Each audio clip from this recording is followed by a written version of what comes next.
Okay, welcome to Yin. So Yin, of course, is meant to be a really quiet practice, very meditative. There'll be some times where I'll chat you up and sometimes where I'll try to leave you in silence. But if you want to put on some music at your house, because I don't play it through the internet because it's choppy and the sound quality is kind of crummy.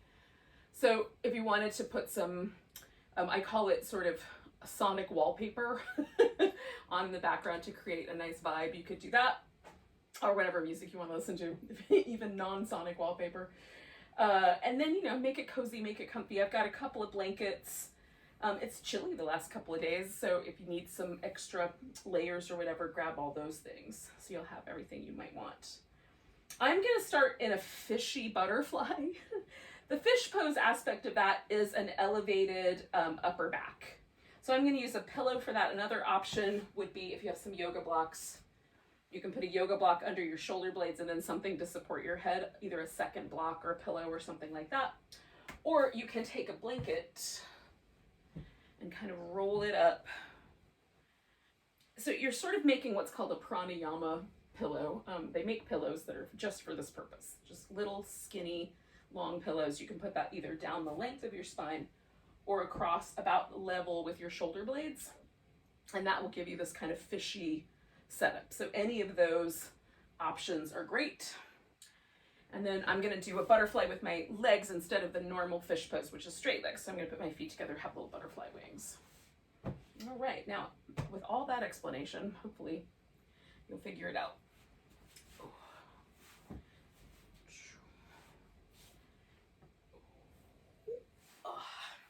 And for me, depending on which object I'm using under my back, the blankets are super forgiving. I can have them almost anywhere, and I'm trying to get my hair out from under me. And I can have the blanket even almost all the way down to the top of my hip. Whereas if I use a block or a pillow, I like that to be a little bit more like the block right under the shoulder blades, the pillow under the rib cage, and not much lower than that. Any lower and it starts to sort of compress my spine in ways that I do not enjoy. Once you get in a yin pose, the first thing to do is to sort of squiggle around, adjust the pose, add props as needed. You don't have to use props, you can do it without. I find the use of props for me makes the practice a little more subtle and a little less of a strain. So there's less potential damage to my joints, but not everybody's body will find that that's necessary. And then if it's a little bit chilly, you can, once you're in a pose, you can always add a layer of blanket or socks or whatever, a hat, whatever might be appropriate. So you could cover the whole thing. So it's a little more cozy. In the summer, that's not generally something I have to worry about, but in the winter, maybe. And we're not quite there yet, but it feels a little wintry today. And then the next step, the last step, is relax. Try to let every muscle soften, really let go. We're trying to load the kind of tissue that holds everything together just enough that it stimulates that tissue to hydrate itself, not to the point of tensile failure. We're not trying to tear anything, and it's not tissue that generally wants to give a ton. So we just want enough sensation that we can feel that little bit of pressure in the spaces where you might call it stretch. Some people might have other words for it depending on the pose. And then can you relax? And if the answer is yes, awesome. And if the answer is no, you might try a little bit more support and see if that helps.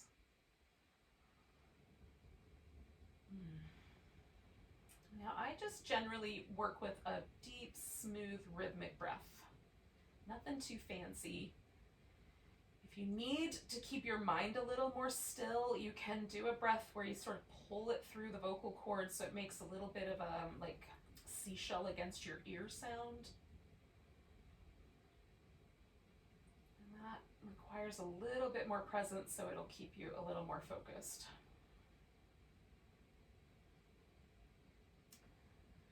We're going to stay a while.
aspects of yin is finding some stillness, but we're not holding still. We're just allowing stillness to happen.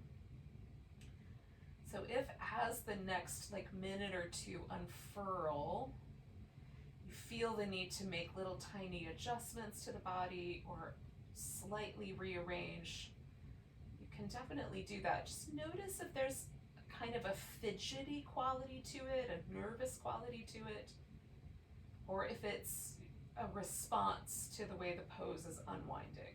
There's a difference between the two.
Stay about another minute or so.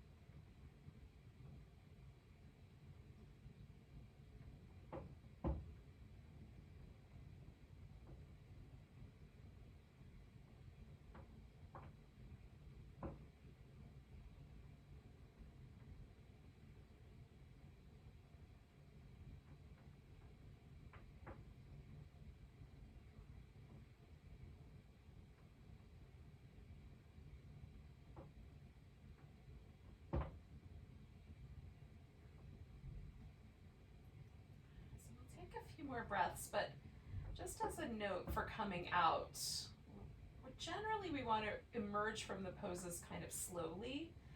So if it feels like you want to jump out of a yoga pose, notice that and add a little bit more support for future episodes like that. But for this particular part, I'm going to start with just my legs, and I'm just gonna unwind that. Now, I'm still propped up on this pillow, but there's an opportunity for me to do a little bit of lengthening through my triceps for that reason.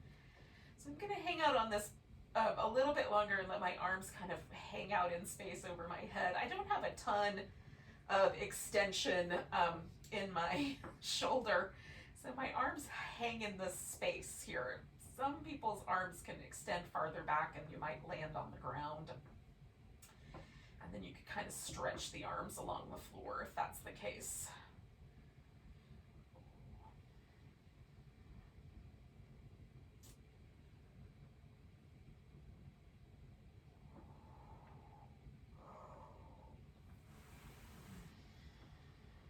Now, a little bit of movement and then a little bit of stillness is generally the way that I like to roll after coming out of a yin pose. We want a little bit of time to sort of feel the effect.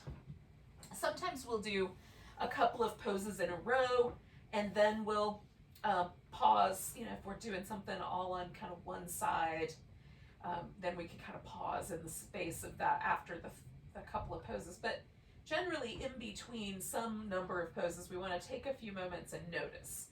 So I'm trying to notice, is there any sense of change or ease that sort of creeps into my body after the pose? Is there a pleasant sensation? Does the sensation feel a little bit unpleasant, cranky, or tender? So in the first case, if it feels really pleasant, generally light, kind of effervescent,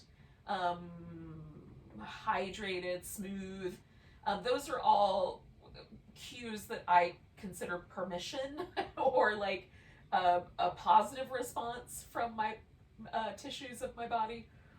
And cranky, sore, tender, like a little bit vulnerable feeling coming out of a pose. Those are all cues that I use to determine that I was going a little too far over the edge. The edge is kind of a mysterious line that's like just enough sensation but not too much. That spot that where Goldilocks was really into whatever it was that she was up to. Like just the right amount of softness, just the right amount of warmth, just the right amount of whatever. That's the line, that's the edge. So if you feel tender when you come out of a pose, it's definitely beyond the edge. All right, we're gonna do a long side stretch. There's two different ways to go about this. So the first way is the banana pose, and that is just stretch out and kind of curve yourself into a banana shape. It's a crescent moon shape is another way to think about it. And in this case, you can kind of layer one leg over the other at the ankle. And for me, if I let my hip fall toward the floor, that causes a little bit more sort of tug on that IT band, which can be a kind of stubborn connective tissue. So be mindful of that area, but it can be pleasant. And then the other thing that sometimes happens is if the shoulder or the arm doesn't want to extend, there can be like some gaps or some space underneath the shoulder. So you can kind of roll a little bit to the side and put a blanket or a pillow under the shoulder. And then there might be something for that arm to rest on, or you can even just put it under the arm to create a little bit of space. So that's one possibility. The second possibility is actually to put something under your waist, like a pillow or a rolled up blanket, and lay sideways over this. And some people are gonna like that one more. And so in both cases, one side is lengthening, one side is kind of curling toward itself. And if you have a preference between the two options, pick your preference. For me, I like them both, but the banana does something for my psoas, this kind of really deep hip flexor tissue that I find particularly delightful. So I'm going with that one tonight. I've been feeling the need to gently lengthen in that deep belly area. Oh. We'll stay for a couple minutes on each side. If you get kind of along the way, you realize, oh, my timer has popped, I'm done. You can come out of the pose slowly and do that kind of movement, presence, noticing, and then we'll catch up with you.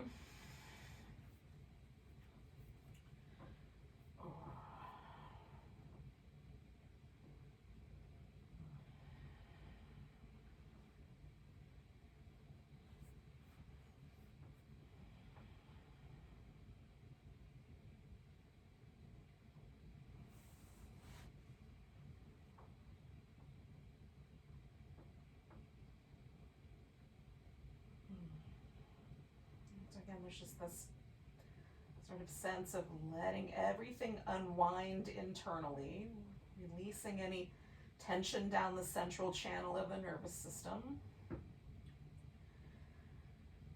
relaxing any tension in the mouth, the back of the throat, the base of the tongue, or the vocal cords. And one other place where we intersect the parasympathetic nervous system is around the eyes, almost like the area where glasses sit on our face. So across the top of the eyebrow, on the bottom rim of the eye socket, over the temple and the ear. There's a bunch of acupuncture points in this area that are related to the regulation of the fight or flight nervous system. There's also a bunch of parasympathetic nerve endings that kind of wind up along the edges of the face in this region under the eye, around the bridge of the nose. There's a number of Ayurvedic and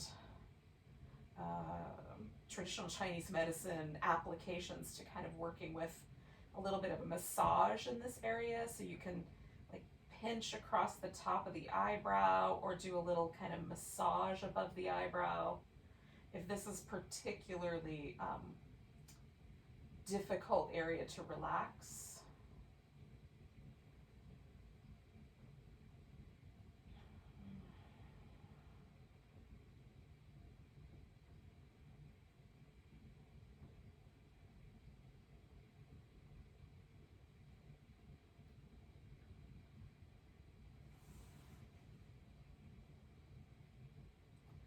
We'll stay for about another 30 seconds.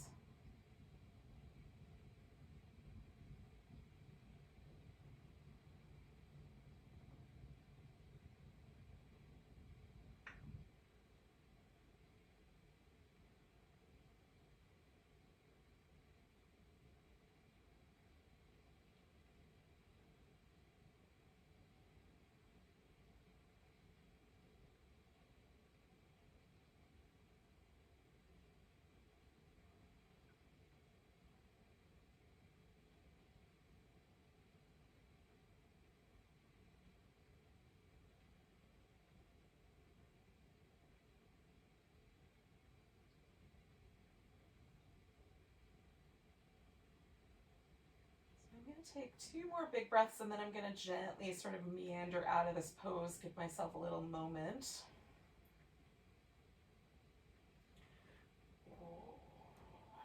And if you were doing the one where your waist is kind of propped up on a pillow, you might want to swing your legs forward and then kind of press yourself up to a seat. And so you can more easily sort of rearrange to get to the other side. And you can do some movement from a seated position. Or just stillness. Sometimes just stillness feels nice. And again, we're just trying to tune ourselves into subtle sensation.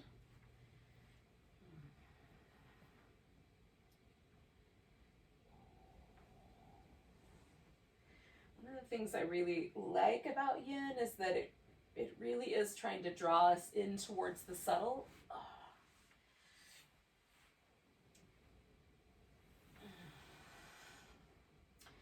So I'm going to pause in the center for a second, and then I'm going to just in a couple breaths, 3 or 4 breaths, I'm going to kind of gently bend myself the other direction. You can do that whenever you're ready.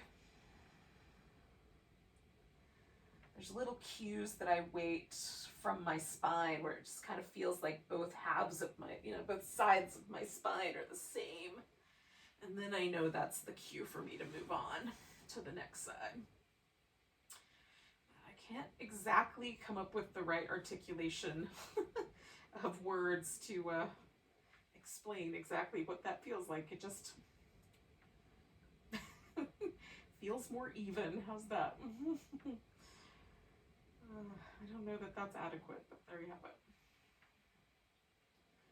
So again, once we get here, we just kind of fiddle with the pose a little bit, try to relax every muscle, relax all the little places where the nervous system intersects. So we're mostly talking about the vagus nerve, but some of the other parasympathetic nerve, cranial nerves as well. The vagus nerve intersects at the throat, and so the throat, the back of the tongue, the vocal cords, that's a really important kind of intersection. You can even add like a deep, like a sound, a hum, a sigh, a kind of audible release of tension to stimulate that relaxation response in that nerve pair.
we'll stay for around another 45 seconds or so. Just kind of checking in with ourselves.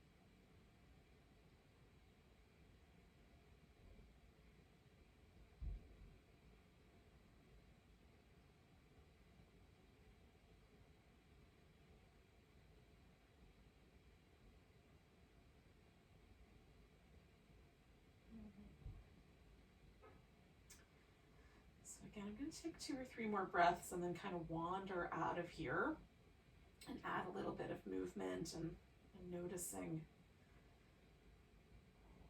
And again, if you are doing the pose where you're kind of draped over the pillow, we are going to come to a seat potentially. So if you want to stay in that position once you come out, you can. Now, we're going to do a little sequence for the outer hip. That is, there's a couple of poses that are sometimes really tricky for some people's anatomy. So I want to give you a couple of alternative options to the seated options. So one of the poses that we're going to do is called either the square pose, or you can bring the knees closer to the center, and then that is called the shoelace. An alternative for that is to stay lying down and then crisscross the legs, either like a square where the knee is out wide, or like a shoelace where they're crisscrossed over the center line.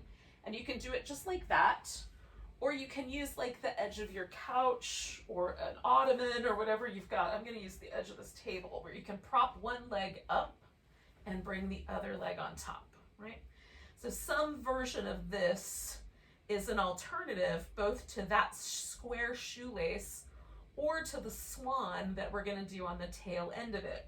So the swan pose is pigeon pose for, in the yin world it has a new name, but that pose, you could do this alternative for that one as well. Or you can do an alternative leg on your back where you hold just the one leg and stretch the other one out. So it's a little more like the swan, but sometimes this gets tedious on the shoulder or something like that, or the knee is a little tricky here, so this may not be for everybody. So those are some alternatives. When you're ready, we're going to come to a seat. Ooh. Take a moment to get a good long stretch there. And we're going to start with the deer pose. Ooh. So the deer, again, this one can be tricky, but you can modify this one a little bit from the seat. So I've got one leg up front and one leg in the back, and I've got mine about 90 degrees apart, but this leg can come forward more, or it can swing back behind you more. In the deer world, it's still bent, but if you want to turn your deer into a swan, you're at your house. What am I going to say about it? Now, some options for the deer are to sort of give yourself something to lean into, whether that's the floor, or I like to be propped up a little bit, so it just gives me a little more of a kind of sense of the pose, so it doesn't pull me off the floor quite as much. So I can sort of let this hip drop into this internal rotation, but by leaning to my side, there's a little less pressure in this hip socket. Now, I like that pressure in my hip socket, but not everybody does. Another possibility for this is to lean a little bit forward. This turns it a little more into this outer hip, a pose that is about this outer hip, so it's a little more akin to our swan pose. But in any case, we're going to hang out here for a bit. And this will be a little bit shorter. We're going to do like 2 minutes with this pose, and then we'll do 3 for the next one, and then another 4 for the last. I'm going to give myself some blocks. So I'm just giving that internal rotation a little rock back and forth. Sometimes I find that useful. And then trying to settle, noticing for myself, like there's an a little bit of an urge to fidget tonight. So I'm gonna just release, give that hip a little movement, and then try again. And often that will hook me up just right.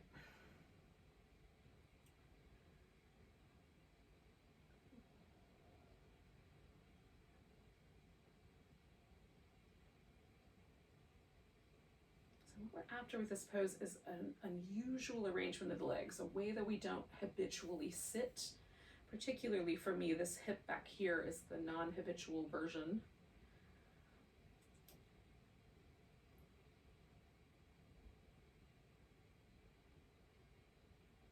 You know, if you always sit down on the floor like this, then this pose might not be doing much for you.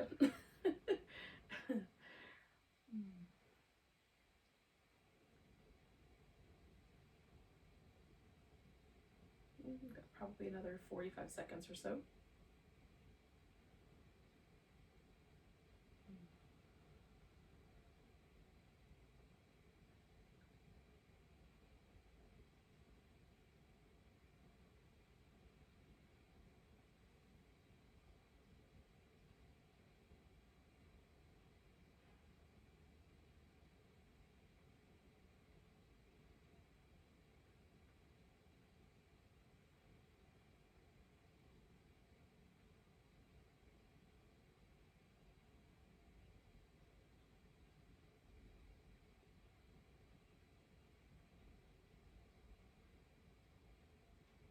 Okay, so now what I'm going to do is I'm going to bring this leg around up on top of this one, and that's going to give me that square pose setup.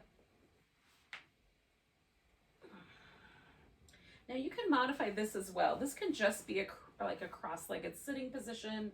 You can take pillow or block and sort of angle the lower leg out a little bit differently. I find that pleasant anyway.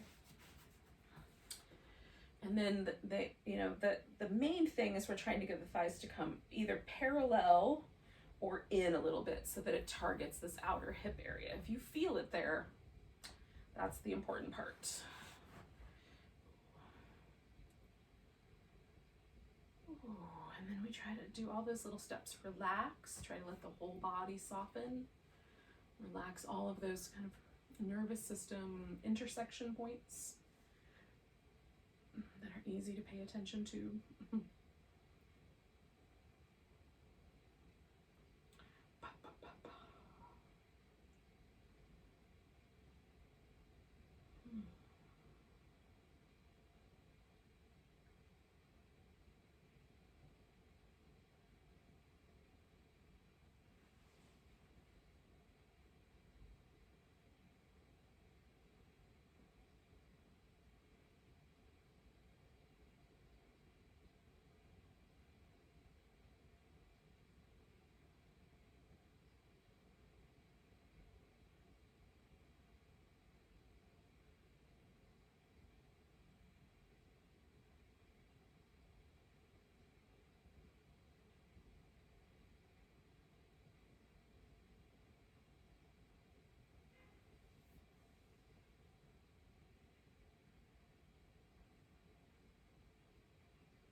Just a wee bit longer.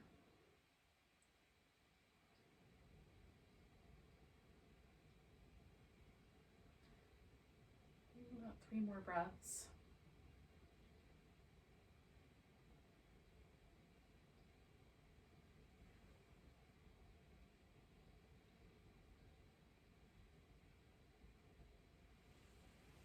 Now I'm going to take this leg that's up on top.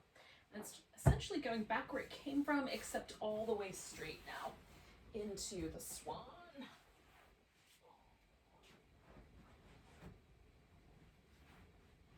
And again, there's the alternatives for this one as well, if that's just way too much. You can also elevate this pose, like I can take this pillow and put that underneath, and that feels pretty good. I might go with that tonight. That just elevates, it creates a little bit more space for this hip to come around.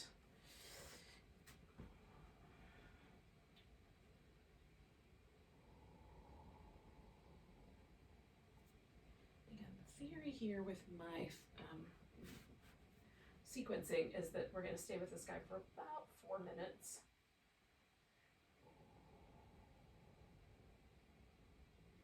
This one can be a spicy pose, so if after 2 or 3 you're done, you can come out and just spend a little bit more time with the release.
Halfway point, if that makes any difference. Check in with yourself. You can leave the pose now, or if it's starting to finally get good, just relax a little more deeply.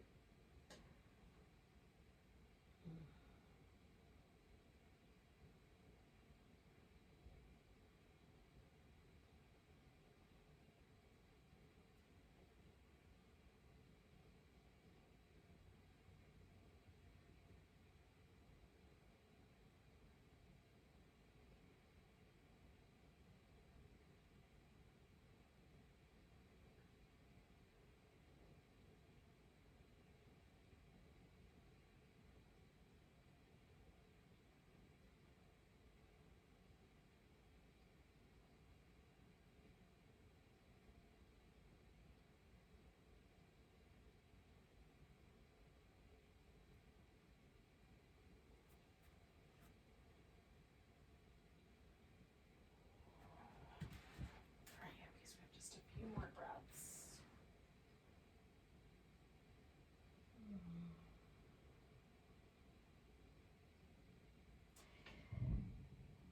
Now we'll take a minute or two in between this and the next side.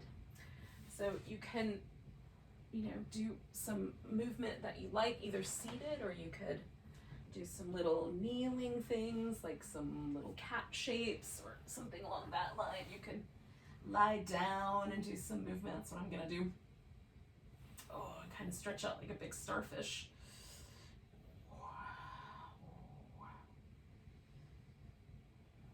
So we'll reconvene with each other in a bit.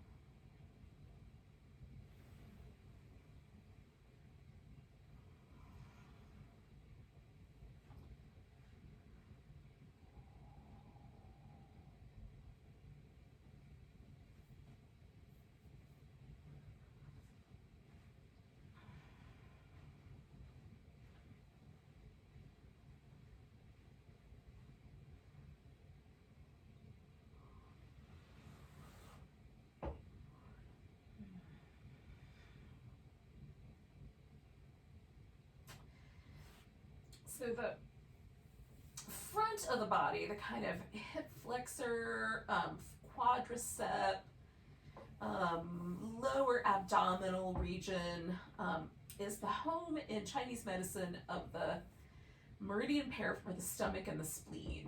And they are the earth element organs. So we are in that time of year where the earth element is dominant. So that's why I chose a little bit of work for that. We're going to end there also potentially, but you know, as you're kind of stretching out, just notice, you know, is there any tightness or tension in the hip itself? Do I feel like I want to maybe focus a little more on the quad area? Do I want to focus a little more on this kind of abdominal area? Just to give yourself a little bit of feedback, a little bit of data. So when we get to the pose after the second side, you can pick from the options that I'll offer up to give you, you know, to kind of target whatever part of that sounds the best to you. And it's helpful to notice, you know, while you're laying there stretching out or moving around, it might be helpful to clue that in. All right, so we're going to start with the deer on the other side as you're ready. Again, we're getting kind of this outer hip, which is the wood element in Chinese medicine, the gallbladder and liver. Specifically the gallbladder, but this helps with, theoretically, working the wood channel helps us when we get kind of like grouchy when things are stressful. Like if your go-to stress response is to be grouchy about it. Oh wait, this is the same side. Hold on, I gotta switch. Apparently, it felt really good to do that side. Alrighty.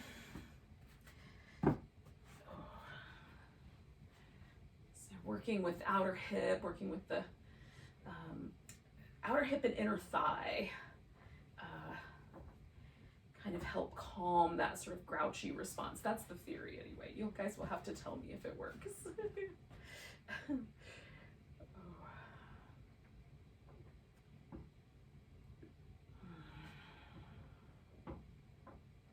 again, this will be a little bit shorter. We'll just stay with this pose for a couple minutes and then we'll do a little bit more in the shoelace or square, and then we'll do a little bit more still in that swan-ish shape.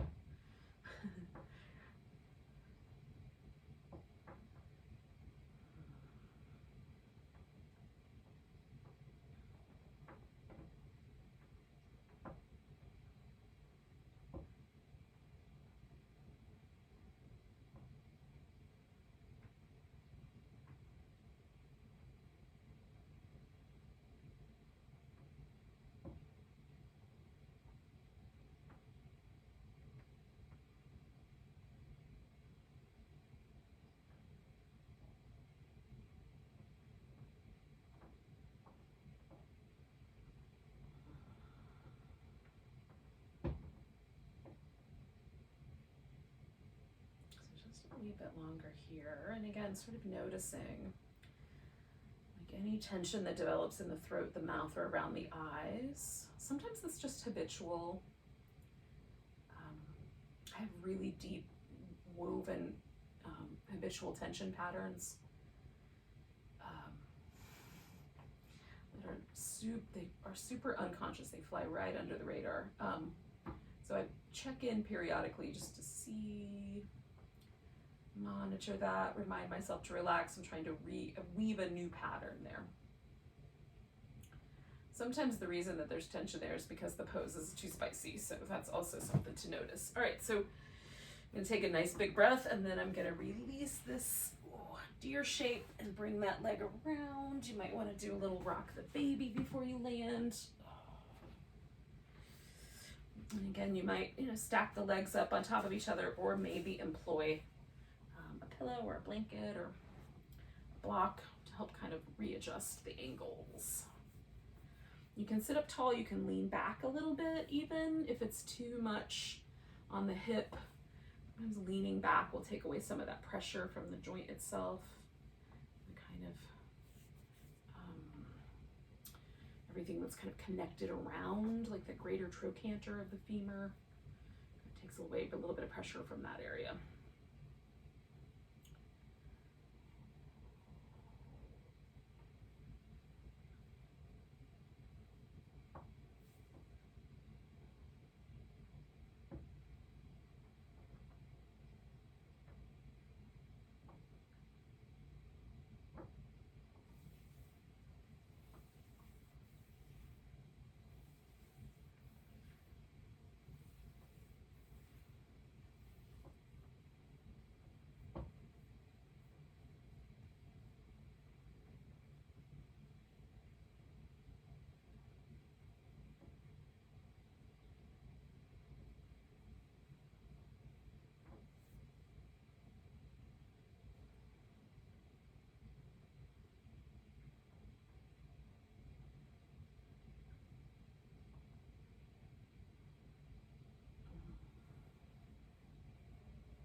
Stay for about another minute.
Let this go. This is going to turn into that swan pose or some variation there.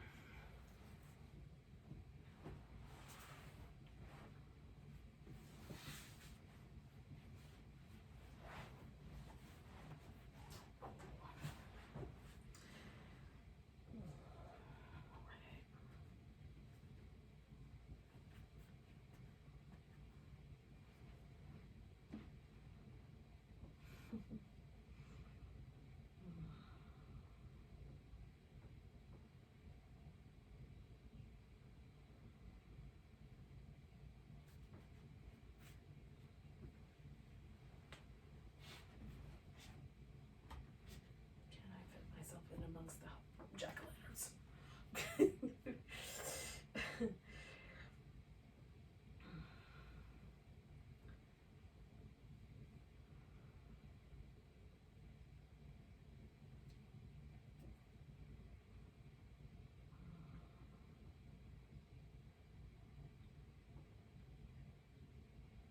So again, check in and make sure there is kind of a sense that you can relax.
Over the halfway mark.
So we're going to take a couple big breaths. And release this pose. And while you kind of hang out and release the pose, I'll give you the options for the kind of front body stretch, front body option, front body focus. So one possibility is a Sphinx, and this will kind of target more like lower back, this kind of upper belly. And that's, you know, laying on your belly, propped up on your elbows, or you can prop up on your hands. So this is a, you know, sort of cobra sense-ish kind of a shape. Second possibility, if you want to do a more quadricep focus, would be either the saddle, which is like the reclining hero pose where you'd sit down between your feet and lay on your back with or without a bunch of pillows and blankets in between your back and the floor. Or you can do the cat pulls its tail, or some variation on that front, where you kind of lay on your side and hold onto one foot, bringing it back, and then at the halfway point you would switch legs. And the last possibility is a supported bridge pose, and that is a little bit more hip flexor focused, but it'll, you know, the whole front body might also kind of experience that. And you just need something to hold your hips up. So a pillow, a yoga block, something a little more firm. So if you don't have yoga blocks, but you have like a, I don't know, a Grey's Anatomy or a couple of encyclopedias, some kind of big thick book. You could lay a blanket over a book and then use that under your hips as well. So in that instance, let me get the hair wrangled. I put my hips on the pillow, and then you can have either the legs outstretched, which for me is much more focused in that hip flexor area, or you can have the feet on the ground, and then that sort of targets a little more towards this kind of just above the belly button, lower back. And I like to do one leg at a time like this. So one leg and then the other. So this is going to give us that kind of front body stretch with any one of those poses. So pick your favorite of the lot. And with the supported bridge, you just want to make sure that it doesn't feel like your C7 vertebrae is overly pressed into the ground. The shoulders should rest nicely on the floor, and the head should be able to maintain a neutral neck curve without any pressure, feeling like it's building up in one of those vertebrae, particularly the one at the bottom, but any of the vertebrae in your neck, really.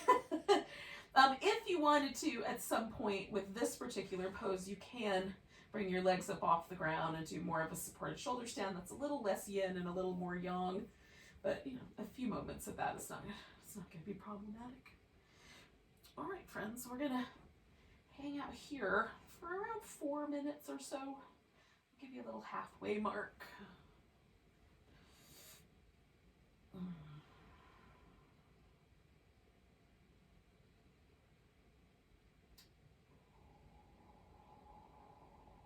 Again, we're just trying to sort of feel ourselves, both, you know, the pose itself, but also just feeling the nervous system. Relax the whole front body. Relax around the solar plexus. See if you can relax, you know, the kind of area around the lower back or navel. If that's problematic, you can, of course, either change the pose up, or you can use a little bit of glute engagement to help support your lower back.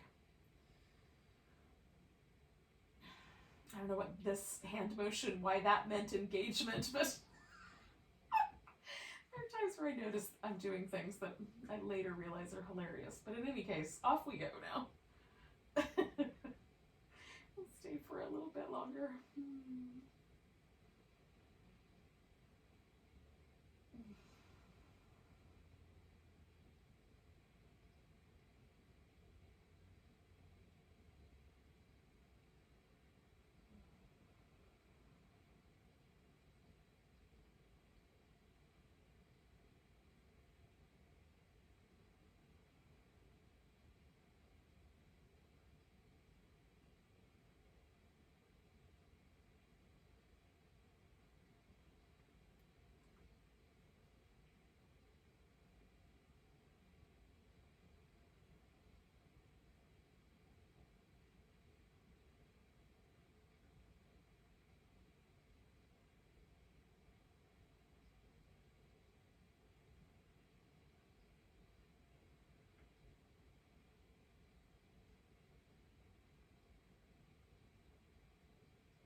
way. So I'm going to switch which leg is straight. If you're doing that cat pulls its tail where you hold your foot behind your back, you can switch legs. Let's go gently and slow.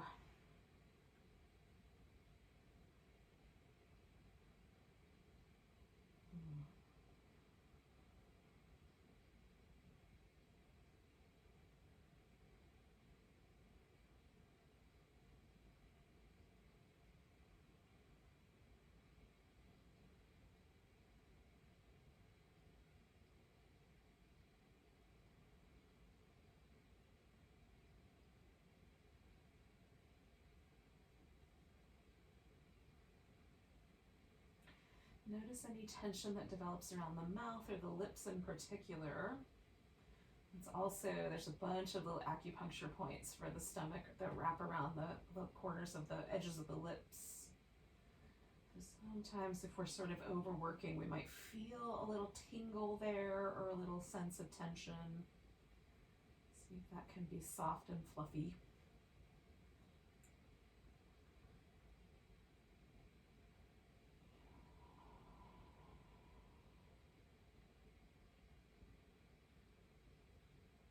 Just a wee bit longer.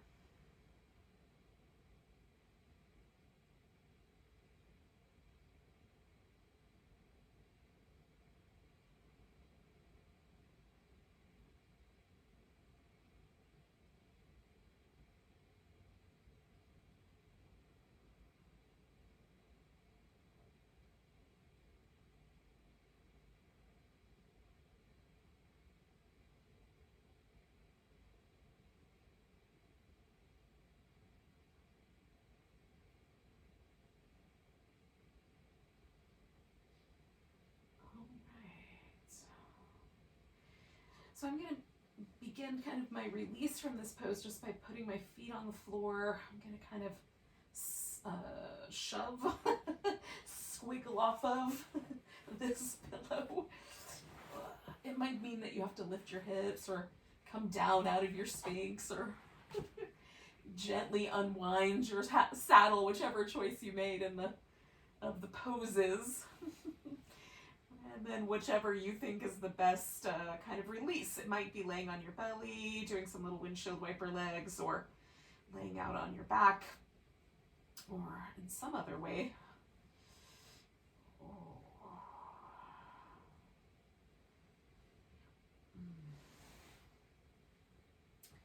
Now we're going to do a spinal twist.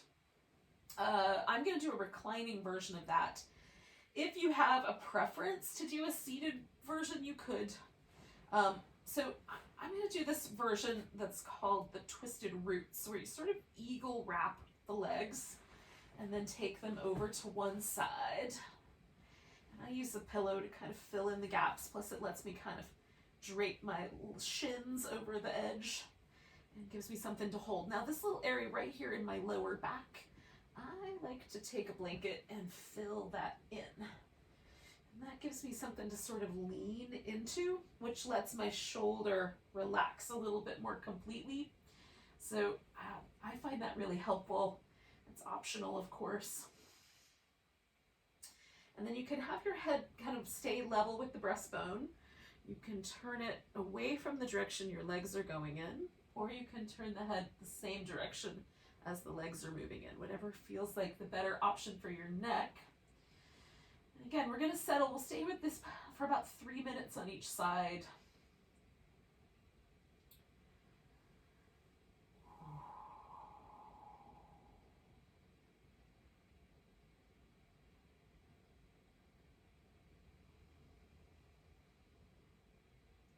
So the twist kind of combines both of the areas that we're kind of targeting. This kind of outer hip, but also this whole abdominal area, the territory of these meridian pairs collectively.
Stay for about 30 more seconds.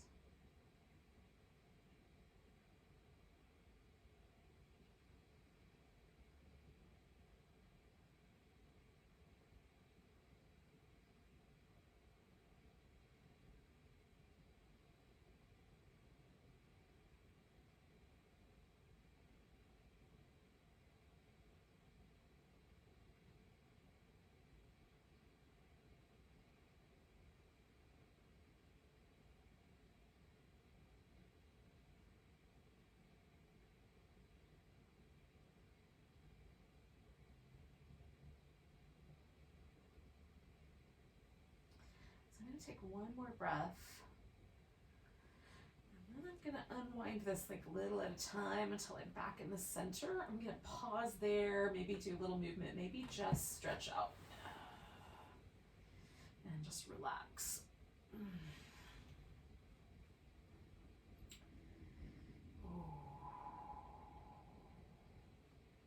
I love this kind of moment where you've done a pose on one side, but you haven't done the other side yet. It's just so interesting, the way this sort of asymmetry of the body I find really cool. And again, I'm just gonna wait a moment until I feel it kind of release here, where it feels just as easy to kind of wind up on the other side as it did on this side. It's just about there. And then I'm gonna do the opposite twist.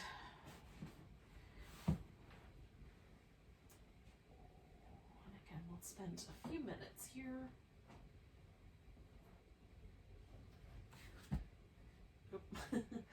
Stack of blocks.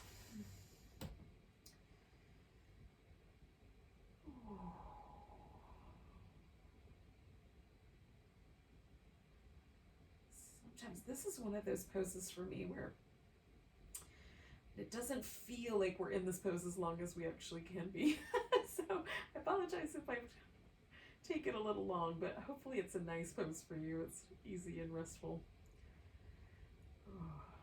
If not, of course, leave when you feel ready.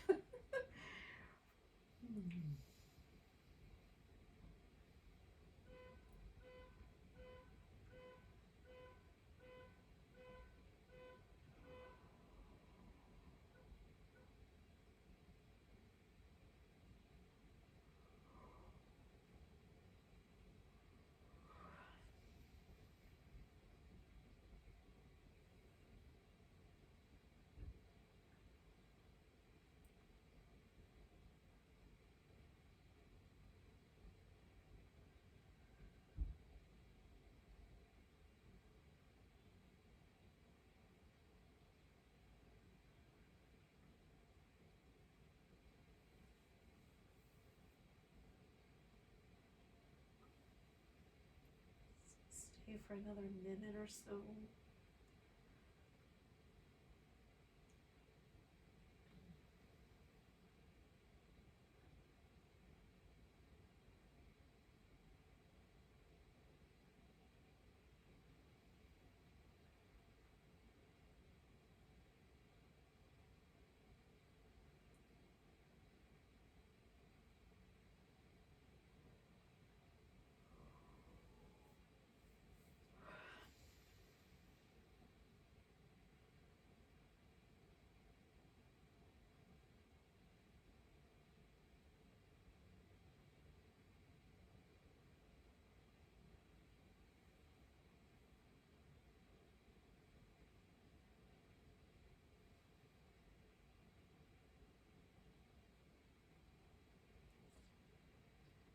Take about 3 more breaths and then sort of peel out of here. Now, before I do a final relaxation, I'm going to do a minute and a half or 2 minutes worth of happy baby pose. I've never done happy baby pose for that length of time. It's something else. So you can go into Shavasana at any point along the way if you like. So first I'm going to unwind this pose and give it a moment. And the happy baby can be a little bit, kind of more gently held by kind of holding onto the shins. You can hold onto the feet, and the feet can be closer together or wider apart. For this purpose, I like holding onto my ankles and having the feet pretty close together. We're essentially we're trying to keep the curve of the low back mostly in its neutral position. That's not possible for everybody, so just work with it as you can. This pose is a kind of delightful, it's all of the similar benefits to doing a squat, with a little less wear and tear in the knees. So it's a good one to put in your back pocket for days when your knees are grouchy, or, you know, we're all aging. It might come in handy later.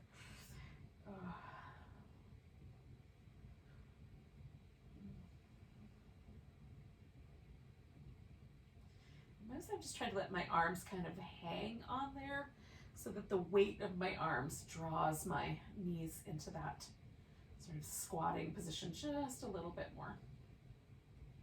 Without trying to, it just sort of relaxing happens. The pose kind of releases into itself. How's that?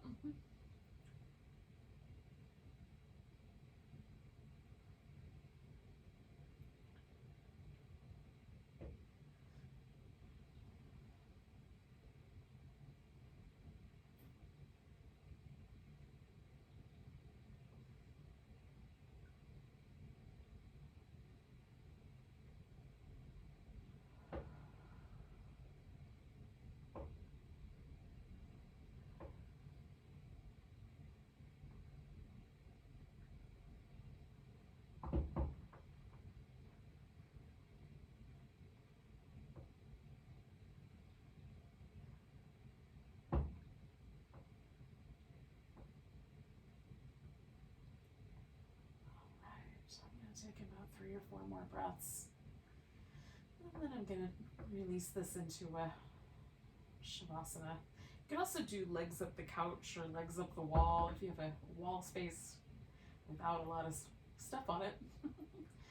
Legs up over the edges of the couch is nice.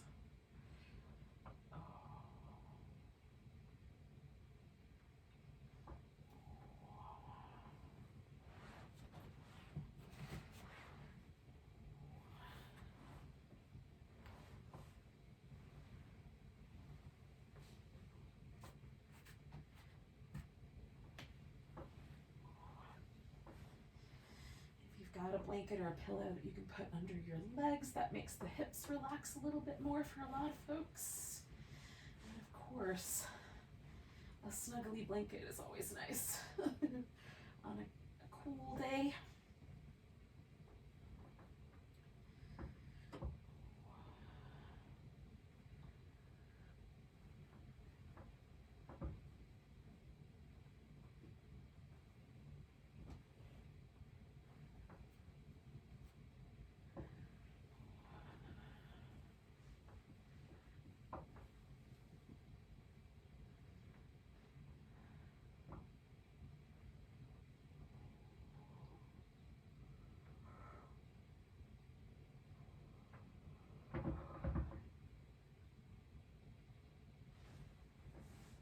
Stretch out a little bit more like a starfish for the final pose. Just take up a little more room. Most importantly, we're just letting go.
moment just to notice your breath again.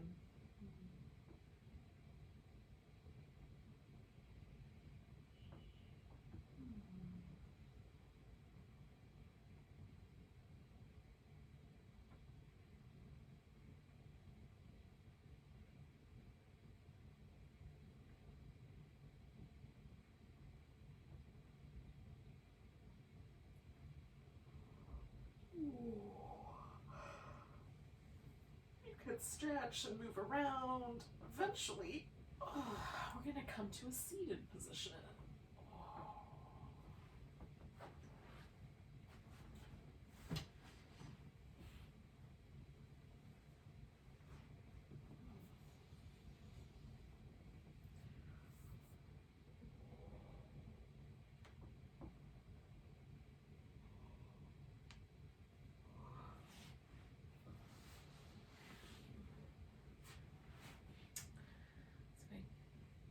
I do want to thank you for joining me this evening for some yin. Hopefully you found a nice kind of inner space to hang out in. Let's take a big breath together. And a big sigh. Namaste, friends.